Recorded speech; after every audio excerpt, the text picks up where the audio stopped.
Shalom sahabat WB yang dikasihi Tuhan. Renungan Harian Wanita Bijak hari Minggu tanggal 29 Maret 2026 yang berjudul Kasih Karunia Allah yang Mendidik. Firman Tuhan diambil dari kitab Titus 2 ayat 11 sampai 15. Titus 2 ayat 11 sampai 15 dari Alkitab Terjemahan Baru edisi kedua.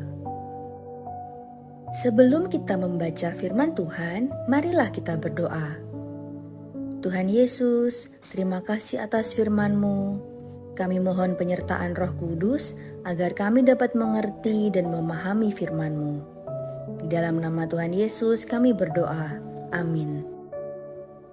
Titus 2 ayat 11 sampai 15 dari Alkitab Terjemahan Baru edisi kedua. Demikian firman Tuhan. Anugerah Allah menyelamatkan semua manusia.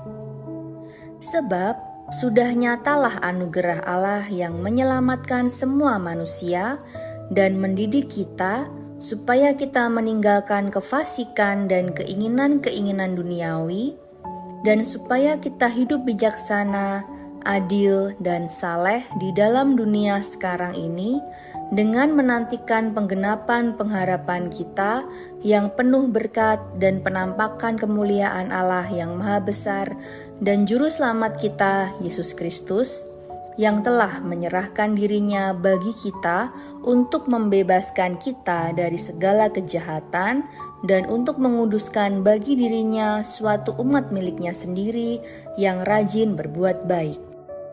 Beritakanlah semuanya itu, nasihatilah dan yakinkanlah orang dengan segala kewibawaan. Janganlah ada orang yang menganggap engkau rendah. Demikian firman Tuhan. Berbahagialah kita yang tidak hanya membaca dan mendengarkan firman Tuhan, tetapi juga melakukannya. Haleluya. Sahabat WB, mari kita merenungkan firman Tuhan. Apa yang dapat menyelamatkan manusia? Ayat 11. Apa tujuan didikan Tuhan? Ayat 12 sampai 14. Apa yang Tuhan perintahkan? Ayat 15. Sahabat WB, kasih karunia yang menyelamatkan bukan hanya mengubah kedudukan kita dengan membebaskan kita dari perhambaan dosa, tetapi juga mengembalikan kita kepada identitas yang sejati lewat kelahiran baru kita. Kesadaran akan identitas kita di dalam Tuhan Yesus Kristus inilah yang mengubah sikap, tindakan, karakter, dan cara hidup kita. Seberapa sering engkau menyadari kebenaran ini? Seberapa engkau menyadari untuk hidup dalam identitasmu di dalam Tuhan Yesus Kristus? Bagaimana engkau meresponi hal ini dengan hidupmu? Sahabat WB, orang yang sudah berada dalam kasih karunia Allah akan mengalami proses didikan.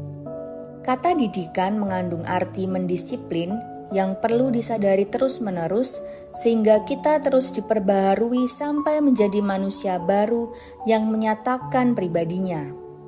Temukan lewat hal-hal apa sajakah kasih karunia Allah mendidikmu selama ini? Apa tujuan Tuhan mendidikmu?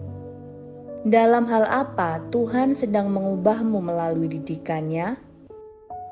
Dengan menantikan penggenapan harapan kita yang penuh bahagia dan pernyataan kemuliaan Allah yang maha besar dan Juru Selamat kita Yesus Kristus yang telah menyerahkan dirinya bagi kita untuk membebaskan kita dari segala kejahatan dan untuk menguduskan bagi dirinya suatu umat kepunyaannya yang rajin berbuat baik. Titus 2 ayat 13-14 dari Alkitab Terjemahan Baru edisi kedua.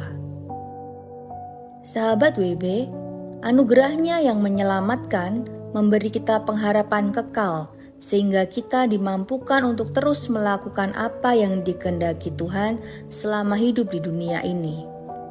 Hidup dalam kasih karunia Allah adalah hidup dalam didikannya yang semakin mengubahkan hidupmu. Renungkan apa yang masih dapat engkau lakukan bagi Allah selain masih hidup. Lakukan dengan tulus dan sukacita. Sahabat WB, sebelum kita membagikan kepada rekan dalam kelompok modul 2 dan sahabat WB lainnya, mari kita berdoa. Tuhan Yesus, terima kasih atas firman-Mu. Ajar kami untuk terus hidup dalam kasih karunia-Mu, supaya hidup kami semakin diubahkan. Di dalam nama Tuhan Yesus kami berdoa, amin. Hidup dalam kasih karunia Allah adalah hidup dalam didikannya yang semakin mengubahkan hidupmu.